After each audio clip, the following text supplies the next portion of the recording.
Olá a todos. Vamos iniciar mais um módulo da nossa formação. Já não faltam muitos. Este é já o penúltimo, que trata de controlo e certificação. E depois só nos fica a faltar mais um último, que é perdão, o módulo relativo à conversão. Mas vamos hoje, vamos nesta sessão, falar então aqui um pouco de controle de certificação e eu começo sempre, com estas formações, por falar naquilo que são procedimentos específicos e derrogações. Nós já fomos falando com eles destes procedimentos específicos e derrogações de forma transversal ao longo da formação, mas agora eu compilei-os aqui, portanto, neste conjunto de slides para que fique mais claro o que é que são estas derrogações, estes procedimentos. O primeiro fala-nos da utilização do cobre. Cobre enquanto produto fitofarmacêutico, enquanto fungicida. Ora bem, o cobre está no regulamento previsto como uma exceção. E por isso é que ele também está devidamente depois aqui delimitado por esta derrogação, que no fundo é uma exceção. O que é que diz o regulamento sobre a utilização de cobre?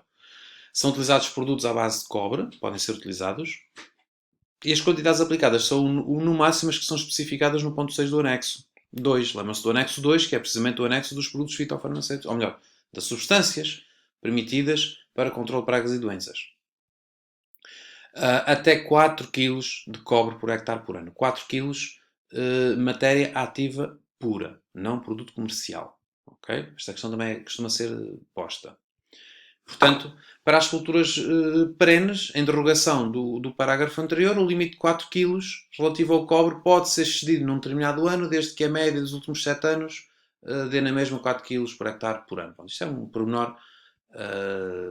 Fixem, que é o que é importante, até 4 kg de cobre, matéria ativa pura, por hectare por ano.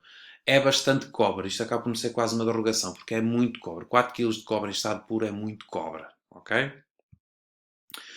Ainda sobre este procedimento, cumprido estes limites, ainda assim, os critérios para utilizar esta derrogação são estes. Devem estabelecer as medidas de precaução relativas à utilização de sais de cobre. Portanto, medidas de segurança e cumprimento do rótulo. Registar a aplicação. E caso cedam os 4 kg por hectare por ano, pode acontecer numa situação perfeitamente previsível, porque foi necessário aplicar mais vezes, devem notificar à Direção-Geral da Agricultura esse exceder dos 4 kg por ano. Há um formulário apropriado para isso, o vosso organismo de controle e certificação pode-vos fornecer esse formulário, ele também está disponível na página da Direção-Geral, mas, portanto, devem preencher anualmente esta notificação só e apenas nos casos em que excedem os 4 kg por hectare por ano. Ok? Outra questão importante das matérias fertilizantes, e estamos aqui a falar agora no anexo 1, se bem se lembram. Eu ponho aqui matérias fertilizantes harmonizadas, não harmonizadas. As harmonizadas são aquelas que na rotulagem têm esta simbologia, adubo CE. São matérias fertilizantes harmonizadas, CE. Para estas a regra é muito simples. Devem, para eu poder utilizá-las no modo de produção biológico, devem constar no anexo 1, que nós já falámos lá atrás. Portanto, isto é um excerto do anexo 1, eu pus aqui só um pequeno excerto, ok? E, portanto, desde que estas substâncias, enquanto adubos comerciais, forem CE, eu posso comprá-las em qualquer Estado-membro. Posso comprar em Espanha, em França, em Portugal, posso comprá-las. Ponto. Quando as matérias ativas, as matérias fertilizantes não são harmonizadas, são aquelas que não têm o CE, elas não podem ser adquiridas noutro Estado-membro, têm que ser compradas em Portugal. Isto porquê? Porque o vendedor, o dono desses adubos, digamos assim, entre aspas, o dono que se propõe comercializá-los, tem que fazer um procedimento de reconhecimento dessas matérias não fertilizantes em Portugal e nos outros Estados-membros é igual, e só depois delas constarem numa lista de matérias fertilizantes não harmonizadas, que é para lá que eles vão se forem aprovados pela DGAI, é que eu posso comprá-los e sempre cá em Portugal. Muita atenção que isto é importante. Vocês podem perfeitamente ver um fosfato natural macio no mercado, mas se a marca comercial, aquele saco, na rotulagem não disser CE, ele passa a ser uma matéria fertilizante não harmonizada e cai nesta situação. Ou seja, se for comprado em Portugal, vocês não podem adquiri-lo, apesar do anexo 1 permitir que vocês o comprem. Mas não podem porque ele é não harmonizado, logo tem que ser comprado cá em Portugal e não em Espanha. Ou noutro Estado-membro. Muita atenção com isto. Outra questão que também já falámos. Nós falámos já que nenhuma substância, mesmo que autorizada em modo de produção biológica, pode ser utilizada como herbicida. Eu disse-vos lá atrás que o controle químico de infestantes é proibido em modo de produção biológico. O que é que está na gênese desta questão? Está na gênese da definição de substâncias de base, incluindo estas que estão aqui.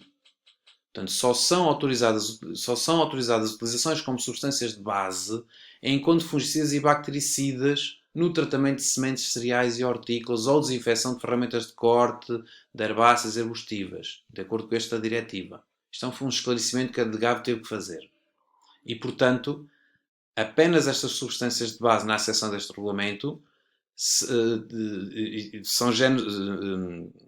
podem ser utilizadas, mas nunca como herbicidas, ou seja, substâncias não podem ser usadas como herbicidas, mas apenas com controle de pragas e doenças. Tem a ver com o próprio regulamento, ok? Está claro? Herbicidas, no modo de produção biológico, nenhum. Nenhum herbicida, nenhuma substância de base. Depois, outro procedimento específico tem a ver com pedidos de retroatividade do período de conversão. Ora bem, eu ainda não falei no período de conversão, porque ele, de acordo com o programa desta ação de formação, a gente só fala na conversão no último módulo.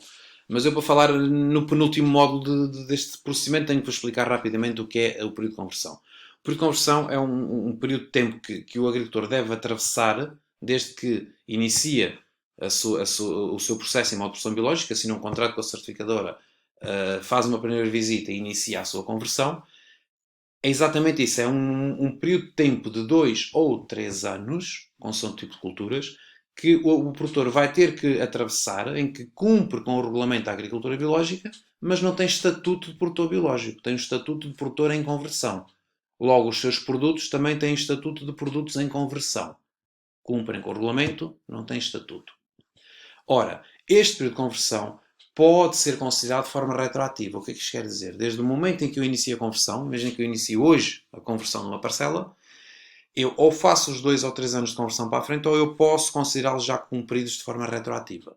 Mas isso carece de um pedido de retroatividade, no fundo, um pedido de autorização, em que a Direção-Geral da Agricultura é que vai ajuizar se eu tenho ou não condições para que me seja dado desde o primeiro momento o estatuto bio. Ou seja, a Direção-Geral da Agricultura vai dizer: você, em vez de cumprir 3 anos para a frente, vamos-lhe dar já 3 anos cumpridos para trás.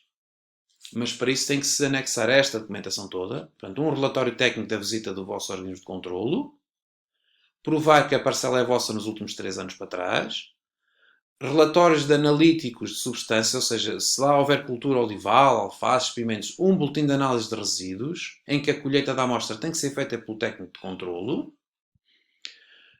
Se forem culturas permanentes plantadas nos últimos 3 anos, uma autorização do material de propagação vegetativa, quer dizer que não é proveniente com OGM. Fotografias, fotorreferência das parcelas e ainda este formulário que deve ir preenchido. Ele é preenchido normalmente pelo organismo de controle, mas com a informação que depois é feita a picagem aqui, como vocês estão a ver. Portanto, tudo isto depois tem que ser junto. Há um parecer que é dado favoravelmente ou não pelo organismo de controle. Aliás, se não for favorável, o organismo de controle nem envia isto. E a declaração é assinada pelo organismo de controle pelo agricultor.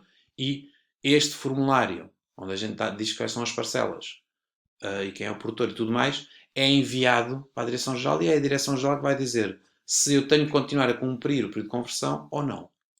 Atenção que este procedimento é sempre uma exceção à regra. Por regra, o agricultor cumpre o seu período de conversão. Até porque, normalmente, nos 3 anos anteriores, o agricultor, como não vinha cumprindo com o regulamento da agricultura biológica, terá feito coisas incompatíveis. E essa é uma das coisas mais importantes que está subjacente a este procedimento. Nós temos que provar à Direção-Geral da Agricultura que nos 3 anos anteriores nós não fizemos nada de incompatível com o regulamento. A nível de aplicações de produtos fitofarmacêuticos, de fertilizantes, de práticas de maneio animal, tudo aquilo que a gente tem feito na nossa exploração nos últimos 3 anos, implicitamente já tinha que estar a cumprir regulamento. Ora, se eu não conseguir provar isto à Direção-Geral, estes pedidos normalmente vêm negados. E o que acontece? Vem negado. O produtor tem que fazer a sua conversão para a frente, basicamente. Ok? Mais uma questão importante. A questão das sementes. Que sementes posso eu utilizar em modo de produção biológico? Ora bem, existem três situações. Ou eu utilizo sementes que eu produzi na minha própria exploração e guardo de um ano para o outro, e posso semear. Quem diz sementes diz plantas também, posso propagar plantas. Ou então não tenho sementes minhas e vou comprar, e aí se comprar, eu tenho que comprar sementes biológicas e para isso tem esta base de dados de semente biológica. Se forem ao Google, ao Google ou diretamente a este link, vão ver este símbolo e clicam lá e vão ter lá uma série de fornecedores de sementes biológicas. Portanto, têm que ir à base de dados e ver se há lá a vossa variedade que vocês querem. Se houver, vocês contactam o fornecedor e compram essa semente biológica. Não havendo nesta base de dados a semente que vocês pretendem, então vocês podem utilizar semente não biológica. Mas aí já tem que passar por um pedido de autorização que vocês fazem à vossa entidade certificadora, através de este formulário. Portanto, vocês identificam-se, dizem qual é a espécie e variedade que vocês querem utilizar, que quantidade e porquê que estão a fazer este pedido. Normalmente porque não está na base de dados a semente que vocês querem, e fazem acompanhar este pedido com um comprovativo em conforme a semente não tem tratamentos fitossanitários e um comprovativo em conforme a semente não foi produzida a partir de OGM, organismo geneticamente modificado. A partir daí o vosso organismo de controle vai ajuizar o pedido e vai dizer sim ou não se vocês podem utilizar essa semente não bio. Ok? Isto é importante para quem semeia.